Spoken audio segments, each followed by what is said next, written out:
Hey guys, welcome to the next video on Python tutorial for beginners. In this video, I'm going to show you how to use lists in Python. So first of all, what are lists?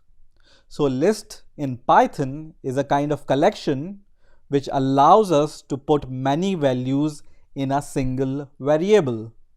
You can also say that list is an ordered set of values. So let's define a list. So I'm going to just say x is equal to, and you can define a list inside these square brackets, and inside the list you provide some values. So for example, I'm going to provide the values 3, 5, 4, 9, 7, 10. So this is how you can create a list in Python, and when I press enter, it's going to create a list, and when I just use x to get the list, it's going to provide me all the values in the list. Now these values which are inside the list are called elements. So 3 is an element, or 5 is an element, or all these values in this list are all called elements. And all these elements are ordered by their index. Now index, as I already said in the previous videos also, always starts from 0. So we can fetch the value which is at index 0 using this square bracket once again with the variable name, and then when I write index 0, it's going to give me the element which is saved at index 0. So looking at this list, 3 is at index 0, 5 is at index 1, 4 is at index 2, and so on. So let's say I want to get the value which is at index 4, 0, 1, 2, 3, 4. So I'm going to just write x square bracket 4, and it is going to give me 7, which is saved at index 4. Now it's not necessary that list must contain all the same data type elements. So for example, I can also declare a variable called y, and in this I can save some name, for example max. I can save integer, let's say 1. I can save a decimal value, let's say 15.5. I can save other list inside this list using these square brackets, for example 3, 2. So one list can contain different type of data types with any number of elements. So when I press enter, and this time I want to get the value which is at index 0, it's going to give me max.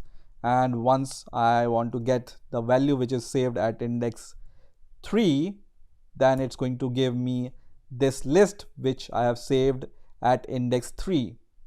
Now when you try to access the index which is not there, so I'm going to just write y, and then I'm going to say 100, and this value is not present in this list at this index. So I'm going to press enter, and it's going to give me the error which says list index out of range. Now if you want to get the length of the list, you can use the inbuilt function in Python which is len, and then your list name. So for example, I want to find out the length of list x. It's going to give me 6. It's going to give me 6 because you can see here this list contains 6 elements. Or I want to get the length of the second list which is y, and it's going to give us 4 because this list contains 4 elements. Now it's also possible to insert and remove elements from the list.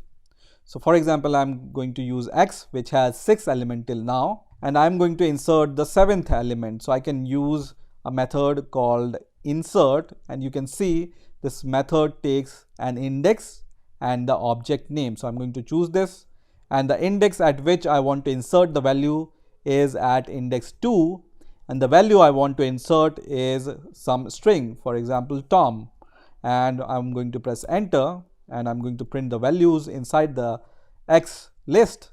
Then you can see now this list has 7 elements, and Tom is inserted at the index 2 because we have inserted this value at the index 2. In a similar way, you can remove something from a list also. So to remove something, you can use your variable name, for example x dot remove, and the value you want to remove. So for example, once again I want to remove this name which I have inserted at index 2, and once again when I print the value of x, it's going to give me these values. Now let's say the list contains two elements which are exactly the same. So I'm going to insert one more element at index 1, and this element will be 3, for example. And now my list contains double 3 here.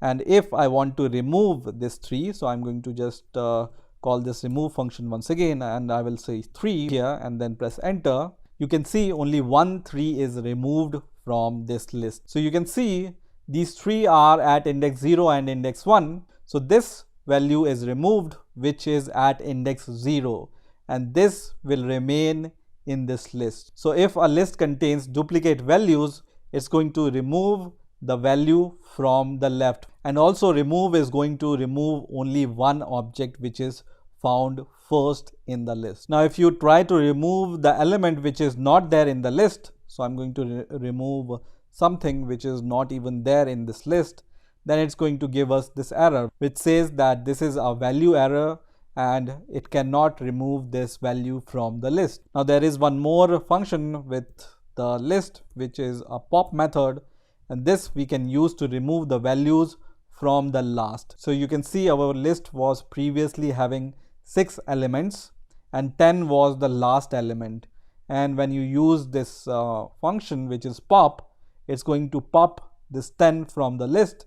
And now let's see the content of the list. So now this list contains only 5 elements and the last element is now removed. Once again, when you use this pop method, it's going to remove the 7, and now our list only contains 4 elements. Now let's say you want to delete the whole list. So I'm going to declare a list, and this list will contain a few values, and then I will press enter, and you can see the values of list. And now I can use a function called del and then the name of the list, and this function is going to delete this list. So I'm going to just press enter and then once again try to access the values inside this variable, and now it says the name z is not defined because delete function has deleted this list. Now once again I'm going to create this list z, and now there is a function called clear which is used to remove all the values from the list. So I'm going to just press enter and then try to access the value of z, and you can see this list is now empty because we have used the clear function which is used to empty the list. Let me show you a few more functions related to lists. So let's say I can use x, and the values inside x are 3, 5, 4, 9, and I can use a function called sort to sort all these integer values inside the list.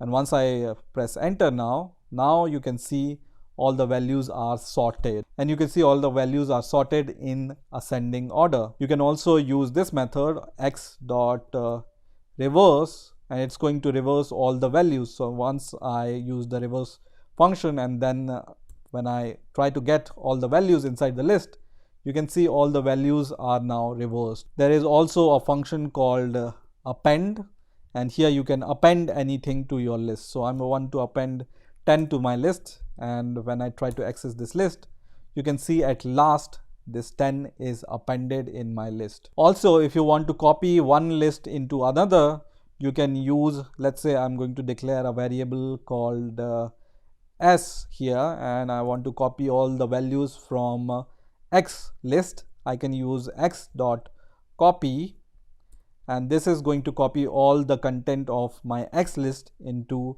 this new variable called s. So you can see all the values are copied into the variable s. So let me append something into my list once again. So I'm going to append 10 once again, and now my list looks like this. And there is a function called count, using which you can count the number of elements which are there in the list. So I want to find how many number of 10 are there in the list. It's going to return me 2. And once again I want to count how many 3s are there in the list. It's going to return me 1. Let's say I want to count how many hundreds are there in my list, and it's going to return 0. So this is how you can use lists in Python. You can also use the list name and then dot and see all the methods which are available related to list here, and you can use these method which you see here. So I hope you've enjoyed this video, and I will see you in the next video.